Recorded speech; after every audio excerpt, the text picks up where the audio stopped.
Mi nombre es Laura Sofía Rodríguez. Mi nombre es Edwin Fabián Rojas. Nuestra modelo es Tamara y somos estudiantes de la carrera de Medicina Veterinaria y Zootecnia en la Universidad de la Amazonia.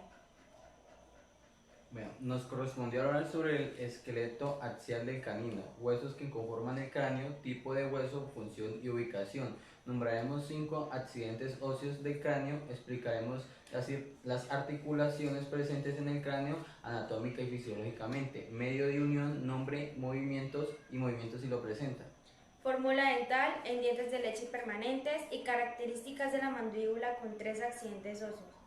Definición de vértebras, fórmula vertebral, región que ocupa y particularidades por cada vértebra. Conformación del tórax, cantidad de costillas tanto externales como externales y partes del esternón. Explicaremos las articulaciones presentes en la columna vertebral con su nombre, medio de unión y movimientos.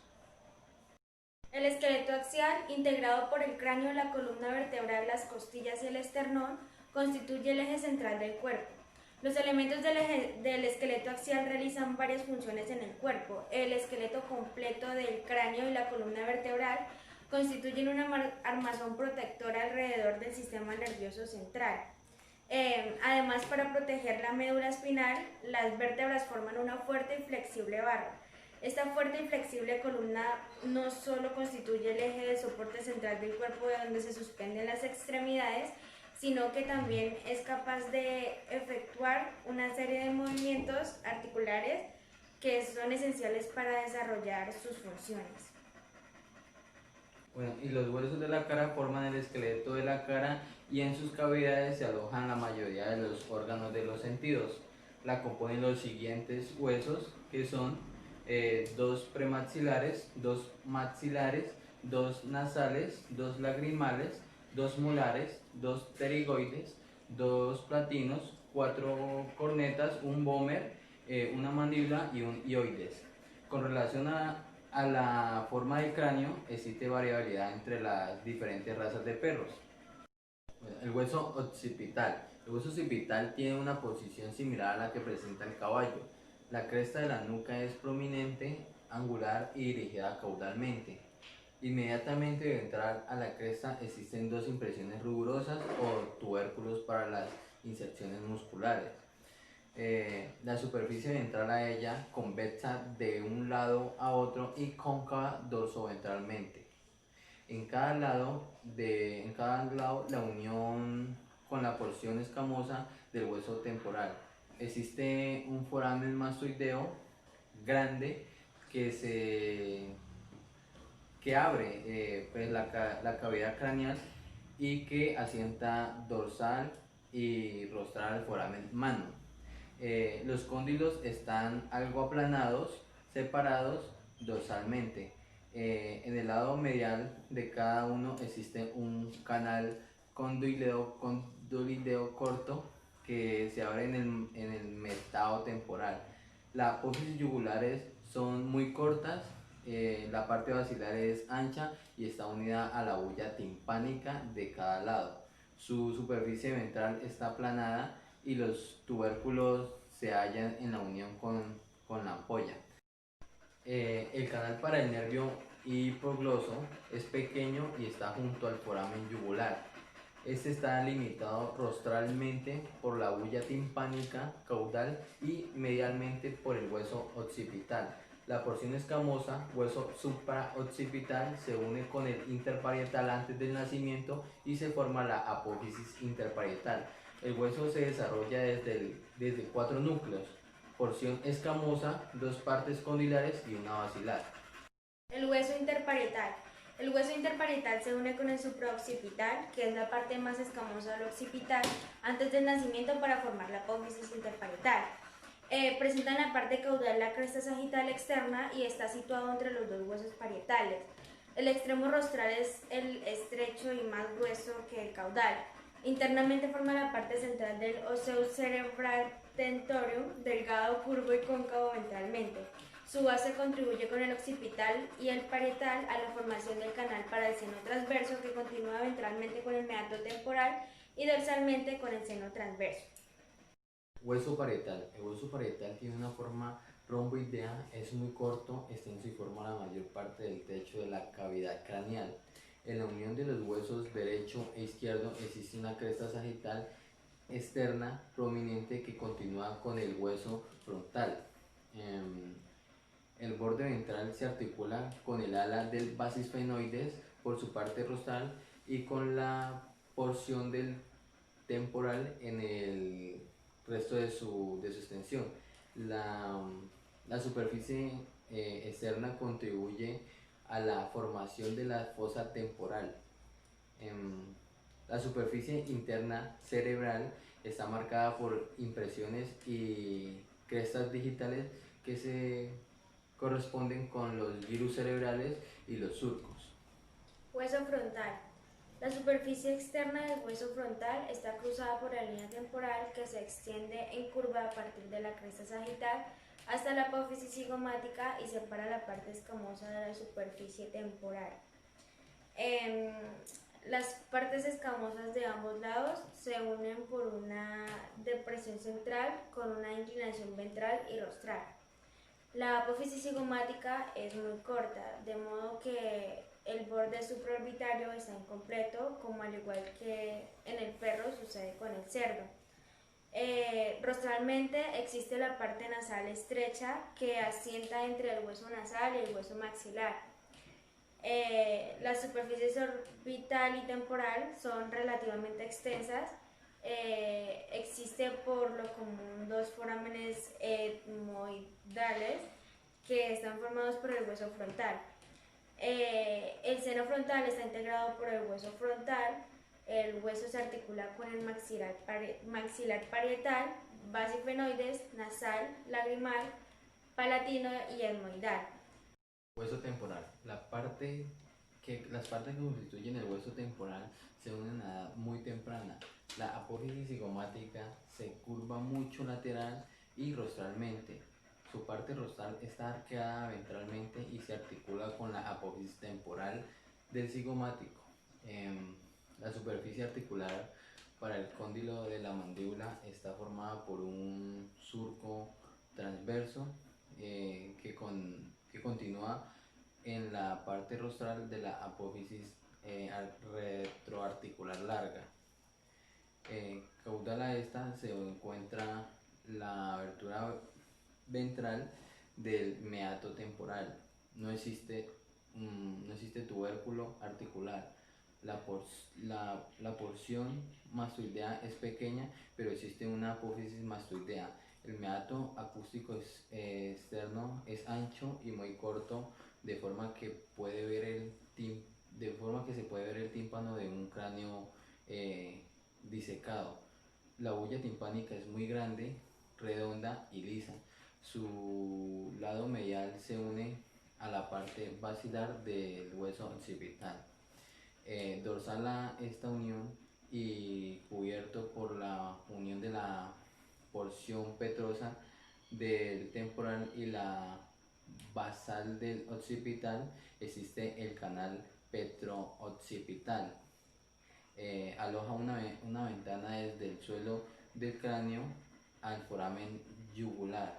Este se abre en una depresión estrecha caudal a la huella timpánica. Por él discurren el cuarto, quinto y sexto pares craneales. El canal carotideo surge del canal petrooccipital, pasa rostralmente lateral a él a través de la parte media de la ampolla timpánica y se abre rostralmente en el foramen carotideo. Por este canal transcurre la arteria carótida. La abertura auditiva, que es el conducto del eustaquio, está inmediatamente lateral al foramen carotideo. Las apófisis musculares y estiloideas son muy rudimentarias. La parte petrosa se proyecta dentro de la cavidad craneal y forma una cresta petrosa prominente y roma. La superficie medial presenta una fosa cerebral profunda, dorsal, al meato acústico interno. La superficie rostral queda libre, el ángulo rostral está perforado por el canal para el nervio trigémino. Hueso basisfenoides. El hueso basisfenoides está compuesto por un cuerpo, un par de alas y una apófisis pterigoidea. Se articula con los huesos temporal, parietal, frontal, occipital y presfenoides. La superficie cerebral de la silla turca está ligeramente escudriñada para formar la fosa hipofisiaria, que es oval. Esta fosa está limitada caudalmente por el dorsum sellae, que en los adultos es aplanada y está expandida en su parte libre.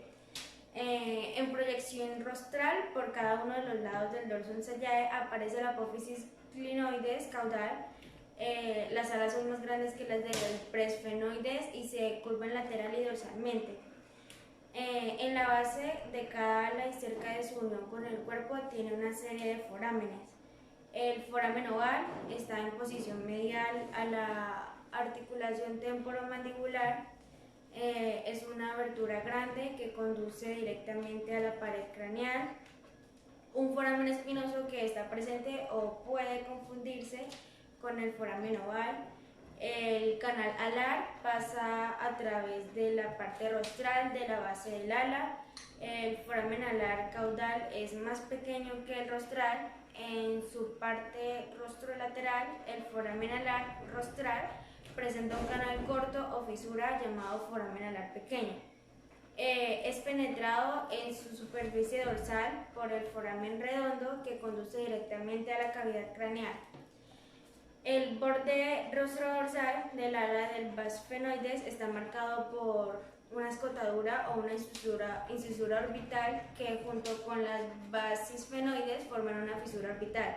El basisfenoides es penetrado por el canal pterigoideo ligeramente por debajo de la abertura externa de la fisura orbital, el cual ocasionalmente presenta un canal incompleto en el suelo de la fisura orbital por el que transcurre el nervio pterigoideo. El borde caudal de la base del ala presenta dos escotaduras. Mediante la incisura carotideal, que contribuye con el hueso temporal a formar el foramen carotideo externo, lateralmente por una escotadura y un surco rostral y su contrapartida sobre el hueso temporal forman el conducto auditivo óseo. Esfenoides. El hueso esfenoides forma los dos torsios rostrales de la base del neurocráneo. El hueso basio-occipital caudalmente y el etmoide rostralmente. Existen dos huesos, el presfenoides rostral y el basifenoides caudal. Etmoidales. El etmoides está muy desarrollado. La lámina cribiforme es extensa y las fosas etmoidales o olfatorias son muy profundas. La crista gali o cresta etmoidal está poco desarrollada y frecuentemente se halla incompleta. La lámina perpendicular es larga. Los laberintos o masas laterales están muy desarrollados y se proyectan en el seno frontal. Existen 4 endoturbinados y 6 ecoturbinados. La lámina orbital o lateral es extensa y forma la pared medial del seno maxilar. Su borde ventral se une a la apófisis palatina del maxilar y la parte horizontal del hueso palatino. Una lámina en forma de náquer se extiende medialmente desde su parte ventral y contribuye con la parte incurvada similar del hueso palatino a la formación de la placa basal que divide el fondo olfatorio de la cavidad nasal del meato nasofaríngeo. La concha nasal dorsal está en su parte rostral como una simple placa unida por un borde a la cresta etmoideal del hueso nasal. Se curva ventromedialmente y su borde libre se hace grueso y evertido. La parte caudal es más ancha y recuerda a los entubianos a los cuales está conectada. El maxilar es corto pero muy alto en el sentido caudal. Carece de una cresta facial. El foramen infraorbitario está sobre el alveolo del tercer premolar. El canal infraorbitario es corto y la apófisis frontal se fija en una escotadura profunda que existe entre las partes nasal y orbital del frontal. La porción media del borde caudal asienta a lo largo del borde orbital. Existe una cresta más o menos prominente, que son las alveolaria sobre los dientes caninos y molares. La apófisis cigomática es corta y delgada. Está completamente solapada lateralmente por el hueso cigomático y perforada por numerosos forámenes alveolares. No existe tuberosidad maxilar en el adulto, pero sí una proyección puntiaguda caudal al último alveolo. La superficie nasal presenta una cresta conchal corta en su parte rostral caudal, a la cual existe una concavidad profunda que forma la pared lateral del seno maxilar. La apófisis palatina es corta, ancha caudalmente y moderadamente arqueada de un lado a otro. El foramen palatino mayor está situado en la sutura palatina transversa o junto a ella y cerca de la mitad del espacio. El alveolo pequeño para el primer premolar está separado del precedente por un pequeño espacio. Los otros dos alveolos tienen porciones rostral y caudal para el asentamiento de las raíces de los dientes. El cuarto y quinto son mucho mayores y están divididos en tres partes. El último es pequeño y tiene tres divisiones. Incisivo. El cuerpo del hueso incisivo está comprimido dorsoventralmente y contiene tres alveolos para los dientes incisivos que aumentan de tamaño del primero al tercero. También completan la pared medial del alveolo mayor para el canino. El canal interincisivo es muy pequeño excepto para las calaveras excesivamente grandes. El borde interalveolar es ancho y muy corto. La apófisis nasal es ancha en su origen y termina en un punto caudalmente. La parte rostral se curva dorsal y caudal y un poco medialmente para formar el borde lateral de la abertura nasal ósea. La parte caudal se extiende caudalmente a una gran distancia entre el hueso nasal y el maxilar. La apófisis palatina gira dorsal y lateralmente y forma con su homónima contralateral un surco ancho para el cartílago septal. El extremo caudal es puntiagudo y se fija en una escotura que existe entre la apófisis palatina del maxilar y el sostén del extremo del vómer. La fisura palatina es corta pero ancha. Los huesos pterigoideos son muy anchos, cortos y forman una parte considerable de los límites laterales de las coanas. Los bordes ventral y caudal son libres y en su ángulo de unión existe un mango. Huesos nasales. Los huesos nasales son en la mayoría de razas más largos y anchos rostral que caudalmente. La superficie externa, la facial, es variablemente cóncava en su longitud e inclinada hacia la sutura media como para formar un surco central. El borde medial gira ventral y forma una cresta etmoidea interna que se hace muy prominente caudalmente.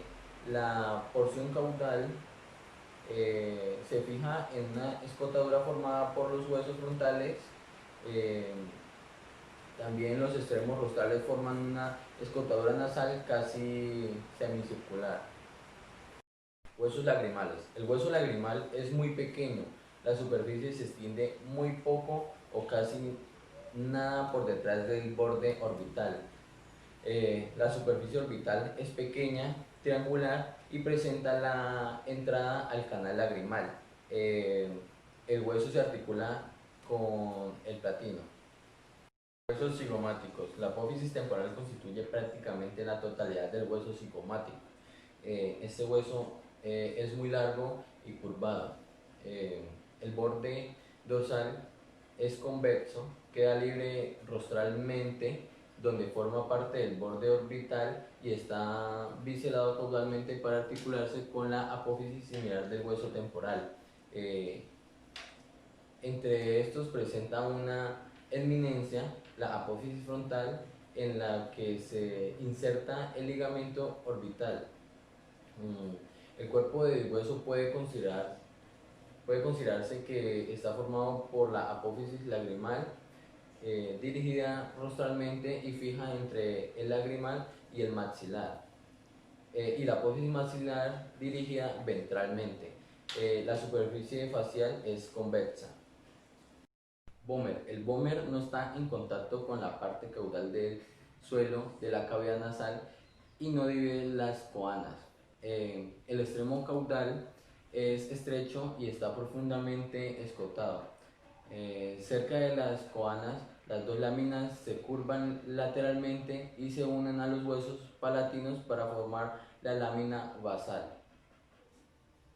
A continuación tenemos los accidentes óseos del cráneo. Aquí tenemos los cóndilos del occipital, el foramen humano, el proceso paramastoideo, tenemos la fosa candilar, el foramen para el nervio hipoploso, tenemos el proceso mastoideo, el meato acústico externo, tenemos la bulla timpánica, tenemos el proceso el proceso estiloides, tenemos también el proceso retroarticular, tenemos la cresta de la nuca, la cresta facial, los forámenes supraoccipital e infraorbital, tenemos la incisura nerviosa, tenemos el foramen rasgado y el proceso lagrimal. Características de la mandíbula. Las dos mitades de la mandíbula no se unen completamente hasta la edad adulta, de modo que hay sínfisis permanente. El cuerpo presenta 6 alvéolos para los incisivos y 2 para los caninos. Los alvéolos incisivos aumentan de tamaño del primero al tercero. Los alvéolos del canino se extienden profundamente tanto ventral como caudalmente.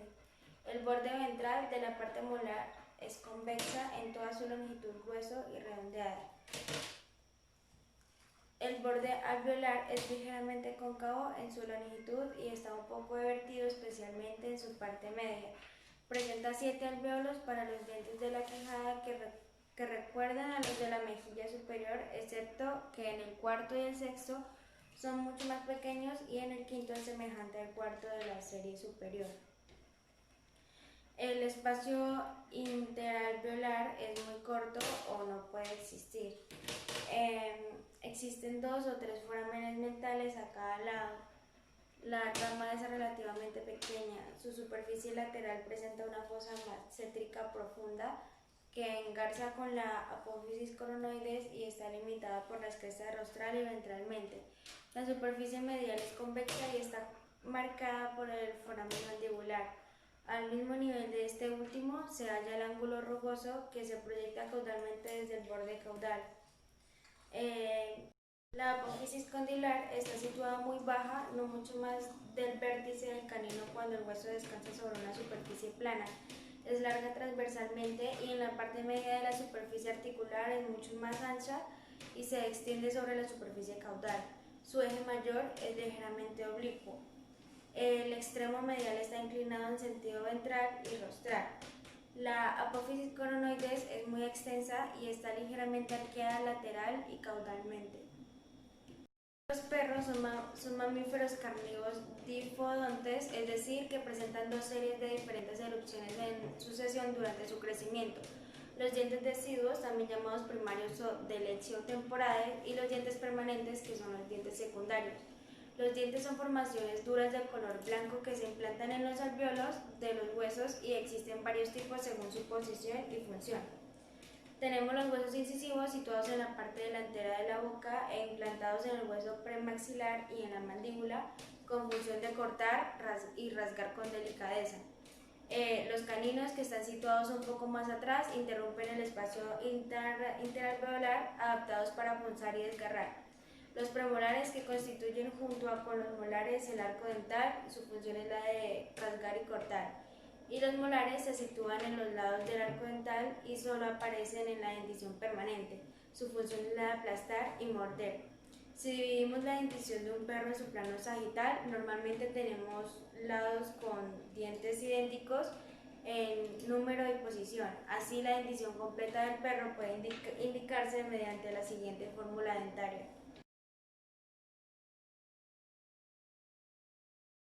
vamos a ver en primer lugar respecto a los dientes de los perros, que pueden ser dientes deciduos, 28 piezas, 12 incisivos, 4 caninos, 12 premolares, o dientes definitivos, que son 42 piezas, 12 incisivos, 4 caninos, 16 premolares y 10 molares.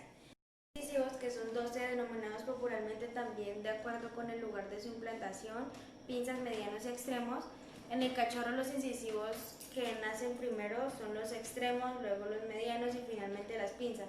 La parte libre del diente coronado ofrece su borde libre 3 lóbulos separados por 2 escotaduras, de los cuales el lóbulo central es el más voluminoso. Esta disposición trilobulada recibe el nombre de flor de lis y nos va a permitir determinar la edad en muchos de los casos. Las vértebras conforman la columna vertebral del canino. Estas estructuras protegen la médula espinal del sistema nervioso. Tiene 7 vértebras cervicales, 13 torácicas, 7 lumbares, en algunos casos 6 y 3 sacras. Las vértebras cervicales son relativamente mayores que en el vacuno y el cerdo. Los cuerpos de las vértebras típicas disminuyen en longitud de la primera a la última y están comprometidas dorsoventralmente. La extremidad craneal es moderadamente convexa y la caudal ligeramente cóncava. Ambas son oblicuas. La cresta media y los surcos laterales de la superficie dorsal del cuerpo están muy bien marcados. Las vértebras 2, 3 y 4 son crestas ventrales distintas. La apófisis espinosa de la 3 tiene la forma de una larga cresta. En el resto es más alta y aguda e inclinada cranealmente. La apófisis transversa de la 3, 4 y quinta vértebra se proyectan ventral y caudalmente y se dividen en 2 ramas. De estas, la craneal es densada y la caudal gruesa y tuberculada en sus extremos libres. La apófisis de la sexta tiene 2 partes. Una es lámina cuadrilatera extensa que se dirige ventrolateralmente y tiene una cresta en su superficie media.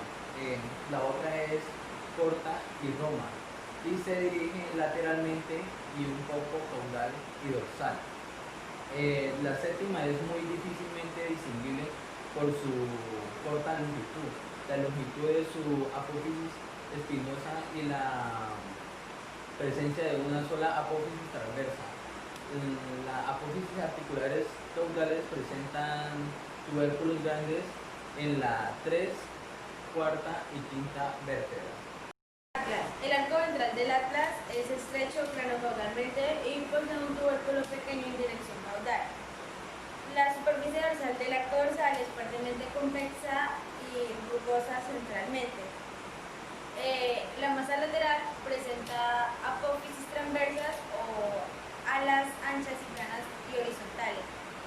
La superficie dorsal es rugosa, existe una escotadura alar o incisura alaris en vez del foramen alar del borde craneal. El foramen transverso está presente, carece de la apófisis espinosa. La superficie dorsal es rugosa, existe una escotadura alar o incisura alaris en vez del foramen alar del borde craneal. El foramen transverso está presente y carece de apófisis espinosa. Laxis. El cuerpo del laxis es plano dorsoventralmente, especialmente en la parte craneal. La apófisis odontoides es redondeada y relativamente grande, alcanza casi el hueso occipital. Está ligeramente inclinada dorsalmente. Las superficies articulares que la flanquean son condyloides y muy oblicuas. La superficie ventral es ancha y dividida por la cresta media en 2 fosas. Las apófisis transversas son simples, puntiagudas, dirigidas caudal y lateralmente y perforadas por unos agujeros transversos relativamente grandes.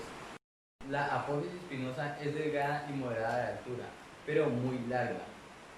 Está prolongada cranealmente tanto que se solapa el arco dorsal del Atlas y termina caudalmente por una tuberosidad conectada por dos crestas con las apófisis articulares caudales.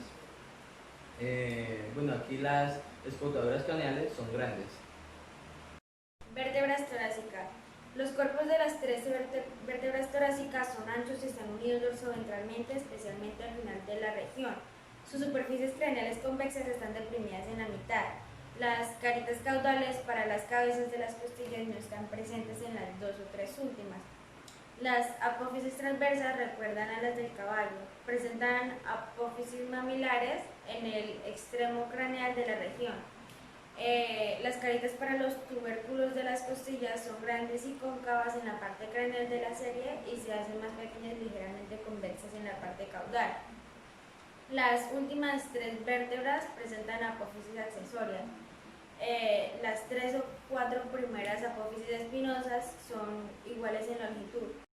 Caudalmente se hacen más cortas hasta la quinta para luego permanecer iguales. La inclinación caudal es más marcada en la cuarta y quinta vértebras. La sexta es prácticamente vertical y las dos últimas se inclinan ligeramente en el sentido craneal. Las vértebras lumbares. Los cuerpos de las 7 vértebras lumbares son aplanadas dorsoventralmente e incrementan a una anchura de la primera a la última. La longitud aumenta hasta la sexta. Las apófisis transversas son semejantes a placas y están dirigidas craneal y ventralmente. Su longitud aumenta hasta la quinta y sexta. No forman articulaciones unas con otras o con el sacro.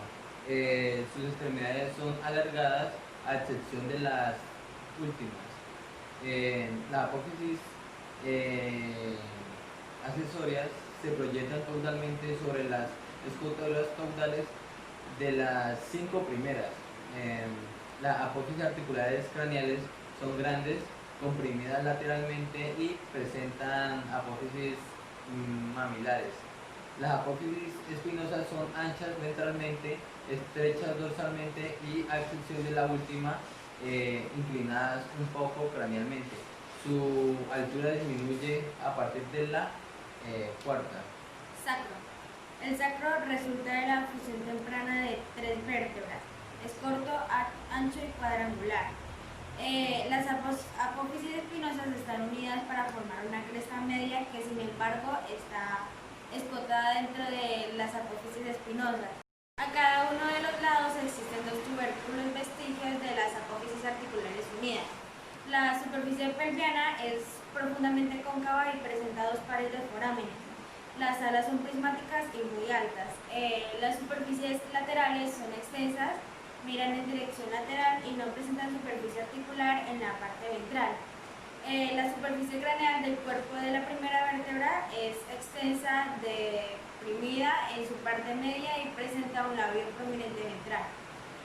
Las apófisis articulares craneales son grandes y tienen caritas extensas ligeramente cóncavas que miran dorsoventralmente.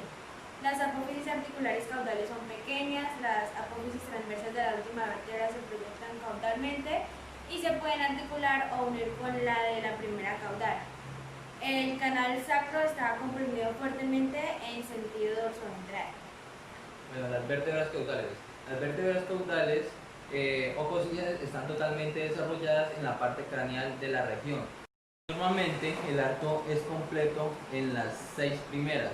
Las 3 o 4 primeras tienen apófisis articulares bien desarrolladas en cada extremo. Posteriormente, la apófisis caudal o caudales desaparecen completamente y las craneales no se articulan y se reducen gradualmente de tamaño. Las apófisis transversas de las 5 o 6 primeras, relativamente grandes, posteriormente desaparecen casi por completo. Los arcos enmales o huesos de chevron en forma de V o de Y se presentan ventralmente en las uniones intercentrales de la tercera, cuarta y quinta. Alberga la arteria caudal media y pasa entre los pares de tubérculos ventrales más caudalmente. Curvas vertebrales. Las porciones cervical y craneal de la región torácica presentan o forman una curva convexa ventralmente. Las vértebras torácicas, caudales y lumbares forman una segunda curva cóncava ventralmente. El promontorio sacro está bien desarrollado. El sacro y la parte craneal de la región caudal constituyen una tercera y más acentuada curva, que es cóncava ventralmente. En los perros de cola larga, la región sacrocaudal tiene a veces forma de S. Conformación del tórax. Es una de las grandes cavidades corporales. Tiene una forma cónica y se ubica entre los miembros torácicos, donde está sostenida por los músculos de la cintura torácica. En su interior se encuentran protegidos por órganos esenciales de la respiración y de la circulación. Esqueleto del tórax. En dorsal, la totalidad de las vértebras torácicas, donde el conjunto de sus cuerpos forman una cresta saliente hacia el interior de la cavidad torácica. En ventral, el esternón dividido en tres partes llamadas manubrio, cuerpo y proceso sifoideo. En lateral, las costillas, estas se disponen como arcos convexos hacia el lateral y caudal, articuladas por sus extremos en los huesos impares del esqueleto torácico. En el extremo dorsal, articula por dos puntos, cabeza y tubérculo, con las vértebras torácicas, excepto con el primer par de costillas que articula en la parte con la séptima cervical. En el extremo ventral se prolonga por el cartílago costal, el cual articula directa las costillas externales o indirectamente costillas externales con el esternón. Las costillas flotantes no articulan con el arco costal. Articulaciones. Las articulaciones son varias de distinto tipo y género articular. Tenemos las costovertebrales, son articulaciones semoviales de género planiforme. Están las costocondrales, en general son articulaciones fibrosas. También están las esternocostales, son articulaciones semoviales de género planiforme. Las intercondrales forman el arco costal, es una sindesmosis.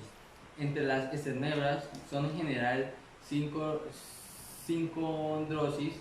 En conclusión, las paredes del tórax están formadas por múltiples elementos óseos, cartilaginosos y ligamentosos, los que articulados permiten una movilidad conjunta de las paredes torácicas.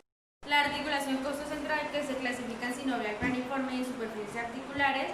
Los medios de unión que tiene son la cápsula auricular, el ligamento radiado de la cabeza costal, el ligamento articular de la cabeza costal y el ligamento intercapilar o conjugado. La articulación costotransversa, que se clasifica en sinovial, planiforme, superficies articulares, que los medios de unión que tiene son la cápsula articular, el ligamento costoso transverso, el ligamento lumbocostal, que es la última articulación de la serie. Costillas. Existen 3 pares de costillas, de los cuales 9 son verdaderas o externales y 4 falsas o asternales. Están muy curvadas, son estrechas y gruesas. Las de la parte media de la serie son mayores. Las 8 o 9 primeras aumentan de anchura en su parte ventral. La última costilla por lo general es flotante. Las cabezas de las 2 o 3 últimas articulan solamente a una vértebra. Los cartílagos costales son largos y se curvan ventral y cranealmente. La longitud y la curva del primer par son sus hechos más notables. Esternón. Es largo y está comprimido lateralmente y formado por 8 esternebras que se unen solo en casos excepcionales en los animales muy viejos. El primer segmento, el manubrio, es el más largo y su extremo craneal es puntiagudo y presenta un cartílago cónico corto. Se ensancha en el punto de articulación del primer par de costillas de los cartílagos. El último segmento, la apófisis ciploides, está también larga, más delgada que las anteriores, ancha cranealmente y estrecha caudalmente, donde presenta el cartílago cifoides, que es estrecho. Articulaciones de la columna vertebral. La mayoría de las vértebras están unidas por los discos invertebrales, pares de articulaciones sinoviales y ligamentos cortos y largos. Los discos aparecen como brechas radiolúcidas entre los cuerpos vertebrales. Cada disco consta de un núcleo pulposo y un anillo fibroso. El núcleo ocupa una posición un tanto excéntrica. En el animal joven es un tejido semilíquido derivado de la notocorda embrionaria. Se halla a presión y es capaz si se le da la oportunidad de hacerlo. El anillo fibroso consiste en haces circundantes del tejido fibroso. La retención del núcleo dentro del anillo fibroso sirve para absorber los golpes y para distribuir con mayor amplitud en las vértebras las fuerzas comprensivas a las que está sometida la columna. Los ligamentos adyacentes al disco son el ligamento longitudinal dorsal que camina por el suelo del canal vertebral y el ligamento longitudinal ventral por la cara ventral de las vértebras, además de los ligamentos intercapitales de la región torácica. Los plexos venosos están formados por venas bilaterales que caminan por el suelo del canal vertebral. La hemorragia de estos plexos durante la cirugía es el principal problema técnico en la descomprensión medular, teracolumbar, dorsolateral y cervical ventral. Los discos se suelen degenerar con el envejecimiento. El tejido fibroso sustituye poco a poco el material gelatinoso del núcleo y las lamillas fibrosas que forman el anillo empiezan a separarse y a disgregarse. El núcleo pierde su elasticidad mientras que el anillo se debilita y esto puede causar una protrusión discal dentro del canal vertebral, comprimiendo la médula espinal por estiramiento o por rótula del anillo. Uno de los factores que lo favorecen es la delgadez del segmento dorsal del anillo. Aunque las alteraciones degenerativas pueden afectar cualquier disco, los efectos más severos normalmente se ven en las regiones más móviles, que son la cervical y la toracolumbar. La mayoría de los discos torácicos son cruzados en su parte dorsal por ligamentos intercapitales que unen las cabezas de las costillas derecha e izquierda, mitigando los efectos de las roturas discales.